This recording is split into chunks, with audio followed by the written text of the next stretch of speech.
Բայց սիրելի գործընկերներ, սիրելի ժողովուրդ, պետությունների կյանքում լինում են պահեր, երբ մեկ որոշումը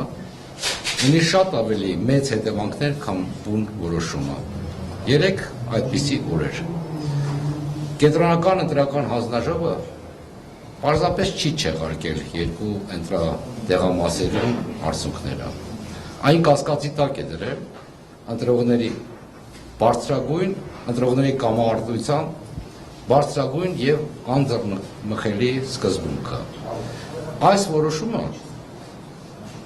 մեզ հանգեցնում է անխուսափելի եզրակացության։ Եթե ընտրությունների արդյունքները կարելի է վերանայել, ապա ընտրությունները այլևս ընտրություն չեն։ Այս որոշումը հարց է բարձրացնում. ով է որոշում ապագա ազգային ժողովի կազմը, ժողովուրդը թե պաշտոնյաները։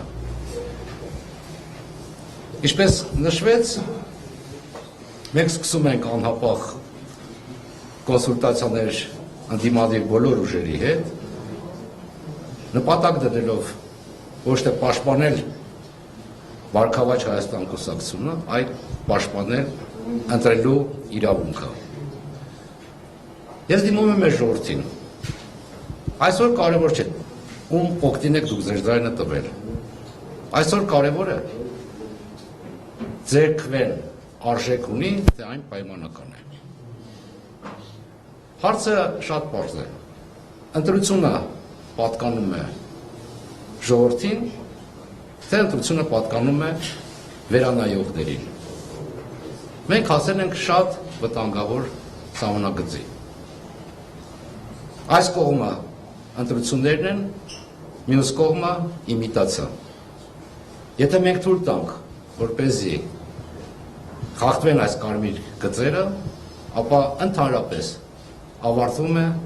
ընտրության գաղափարը, ընտրություն որպես ավելի շատ լայն գաղափար։